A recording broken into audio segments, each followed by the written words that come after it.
Hi everybody, welcome to our channel. In this video, I'll be showing you the procedure on how can you create an account on Snapchat. So in order to create an account on Snapchat, you need to follow these steps. So what you need to do is to create an account, you have to install the app. So head over to your respective app store and on the search bar, type in Snapchat and make sure to install it. So once you're done installing the app, click on the open button and then you want to go ahead and open it up. This is how the interface will look. Simply click on the upload or sign up button. Now go with the first name that you want to create and click on agree and continue. Now you need to go ahead and enter in your date of birth. Make sure that you are above 18 years old and click the continue button. Now moving on, you want to go ahead and set a password. Click on the continue button.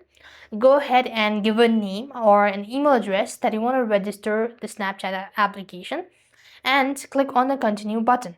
And once you actually do it, so you will have to verify your email address. So a verification code will be sent. Once you're done verifying your email address, then you need to move on with creating your profile icon. Once you're done creating your profile icon, then you could start exploring or inviting friends, adding people, and start sharing your snap with other person. So this is the way you could do it. So I hope the video was helpful. Make sure to like, share, and subscribe. Thank you for watching. See you in the next video.